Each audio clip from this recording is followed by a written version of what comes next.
Welcome to our video tour of the Boston Freedom Tour. The Freedom Trail is essentially an open-air museum, with each stop offering a unique glimpse into colonial and revolutionary Boston.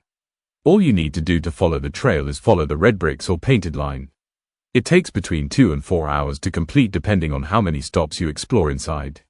If you are a wheelchair user, you can pick up an accessible route map from Boston Common Visitor Information Center, located at the start of the trail. They sell a fold-out accessible map for around $2. The Freedom Trail begins in Boston Common. Boston Common is the oldest public park in the United States, founded in 1634, and it serves as the historic and symbolic heart of the city of Boston. The land was purchased by the Puritan colonists. It was communal and used for grazing cattle until the early 1800s. During the Revolution period, the British Redcoats camped here before heading to Lexington and Concord in 1775. In the 19th century, it was a gathering place for abolitionists like Frederick Douglass and William Lloyd Garrison. More recently, it has been the location for civil rights rallies. Our next stop is the Massachusetts State House. It is located on Beacon Street, at the top of Beacon Hill, directly across from Boston Common. It was designed by Charles Bulfinch, a leading American architect of the Federal era, and built between 1795 and 1798. The Golden Dome was originally made of wood, then covered in copper by Paul Revere's company. It was later gilded in 23-karat gold leaf. It gleams as one of Boston's defining symbols. The land it sits on was once part of John Hancock's estate. Hancock was the first elected governor of Massachusetts and a signer of the Declaration of Independence. The accessible entrance is located on Ashburton Place. There are elevators and accessible restrooms are available inside. Park Street Church is a prominent historic church in downtown Boston. It is located right at the corner of Park and Tremont Streets, next to Boston Common. The church was built in 1809 by Peter Banner, who was inspired by Christopher Wren's churches in London. The church was involved in several social movements, including the temperance, women's education, and overseas missionary work. Accessibility for wheelchair users of this church is very limited. Our next stop is the Granary Burying Ground. The Granary Burying Ground is one of the most historic cemeteries in the United States and a deeply atmospheric stop on Boston's Freedom Trail. It's the third oldest cemetery in Boston, founded in 1660, and holds the graves of many key figures from the American Revolution. It is named after a granary that once stood nearby. There are over 2,300 marked tombstones, but historians estimate more than 5,000 people are buried here. Some of the prominent figures in the American Revolution are buried here, including Paul Reeve, famed for his Midnight Ride, Samuel Adams, who signed the Declaration of Independence, John Hancock, who was president of the Second Continental Congress. A large obelisk marks the grave of Benjamin Franklin's parents. Ironically, Ben Franklin never lived in Boston as an adult.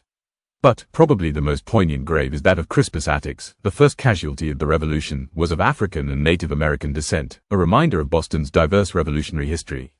The burying ground is partially accessible for wheelchair users as the gravel paths can be narrow and uneven. Our next stop is Old South Meeting House. It is located on the corner of Washington and Milk Streets, just a few minutes' walk from Boston Common. The Boston Tea Party began here. On December 16, 1773, over 5,000 colonists crowded into the Old South Meeting House to protest the Tea Act. Samuel Adams gave a speech that night. When all arguments had failed, he reportedly said, "This meeting can do nothing more to save the country." With that, the Boston Tea Party began as protesters left the meeting house and headed to Boston Harbor to dump 342 chests of tea. It is fully accessible to wheelchair users with elevator and ramps, and there are accessible washrooms. The Old State House is the next stop on our tour. The Old State House is one of the most iconic and historically rich buildings in the United States, often called the birthplace of the American Revolution. It's also the oldest surviving public building in Boston, dating back to 1713.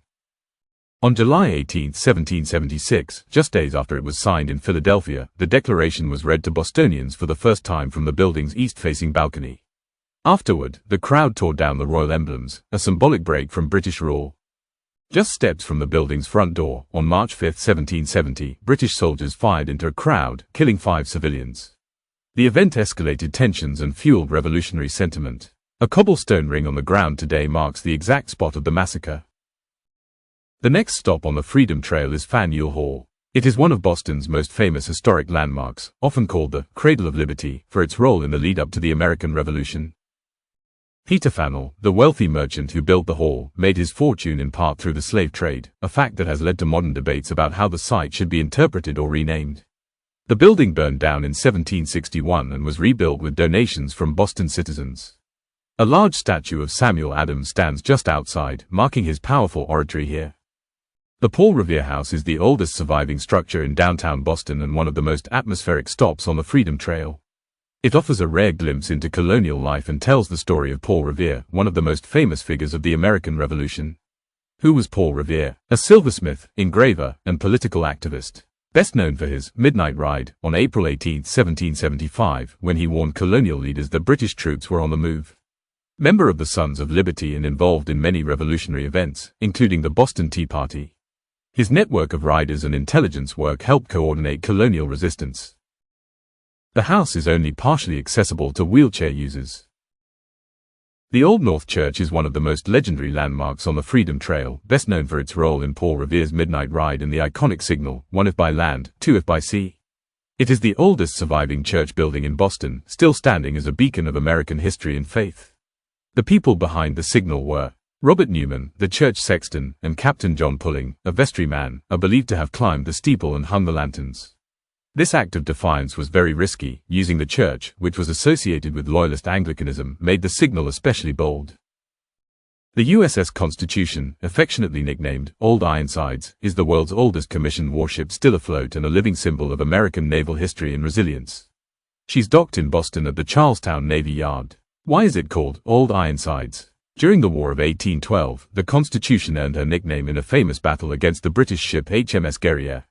Cannonballs were seen bouncing off her strong oak hull, leading one sailor to shout, "Her sides are made of iron." In truth, the ship's construction used dense live oak, making her unusually tough and nearly cannon-proof for her time. Your last stop on the Freedom Trail is Bunker Hill Monument, which marks the site of the Battle of Bunker Hill, one of the first major battles of the American Revolutionary War, fought on June 17, 1775.